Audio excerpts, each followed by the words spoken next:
صلاح الدین ایوبی اور گستاخ رسول صلی اللہ علیہ وسلم کا انجام۔ السلام علیکم ورحمۃ اللہ وبرکاتہ۔ ناظرین اکرام، بسم اللہ الرحمن الرحیم۔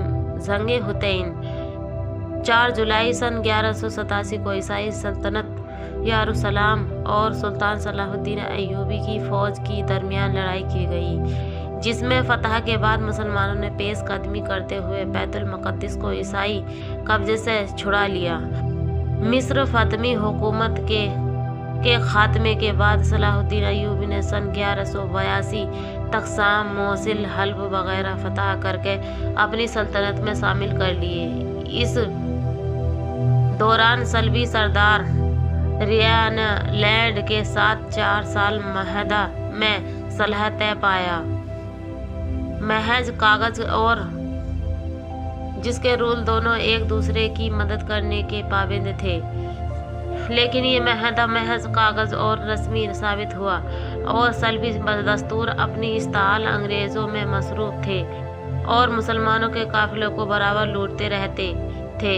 سن 1186 میں عیسائیوں کے ایک ایسے ہی حملے میں ریالینڈ نے یہ ناپاک جسارت کی کہ وہ دیگر عیسائیوں جنگجو امریکہ کے ساتھ شہر نبوی مدینہ منورہ پر ناپاک حملے کی غرض سے حجاز مقدس پر حملہ آور ہوا۔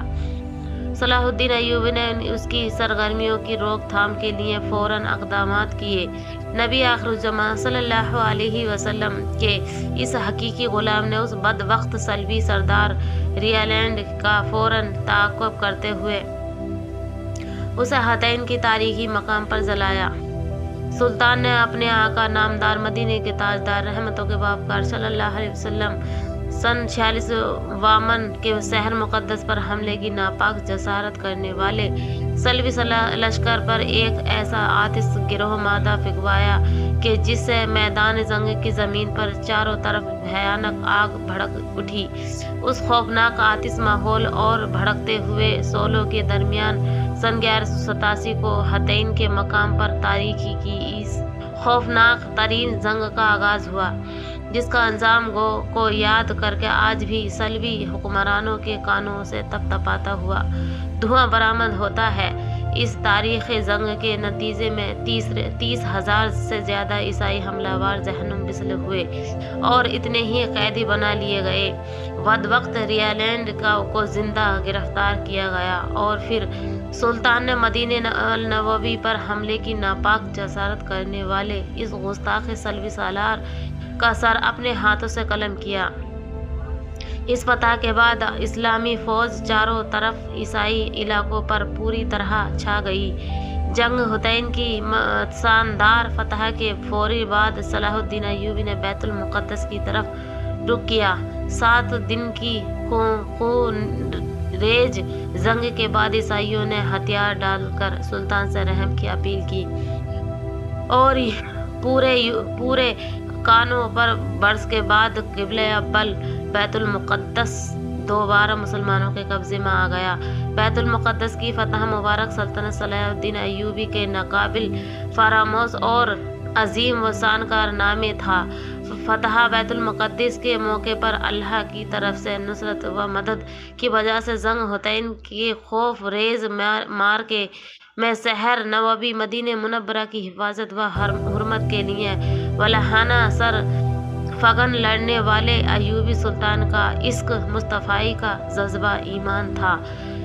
صدائے آفرین کے اس میں مرد مجاہدین جب تک شہر نبوی مدینہ منورہ کی طرف میلی آنکھ سے دیکھنے والے صلیبی لشکر کو خاک و خون میں روند نہیں ڈالا، تب تک یا تو وہ مرد مومن مسلح پر اپنے اللہ کے حضور حالت سجدے میں یا گھوڑے کی پیٹھ پر ہاتھ میں تلوار لیے ہوئے تھے، میدان جنگ موجود رہا۔ ایک سچے عاشق رسول صلی اللہ علیہ وسلم سلطان صلاح الدین ایوبی اور اس کے سرفگن مجاہدوں نے اپنی جانیں ہتھیلی پر رکھ کر اللہ کے محبوب نبی آخر الزماں صلی اللہ علیہ وسلم کی مقدس نگری کی حفاظت کی تو پھر مولا کائنات اللہ سبحانہ تعالیٰ نے بھی قبلہ اول بیت المقدس کی مبارک فتح کا سہرا ان کے ماتھے پر سجا کر انہیں تاریخ میں امر کر دیا۔ اس فتح عظیم کے بعد بیت المقدس پر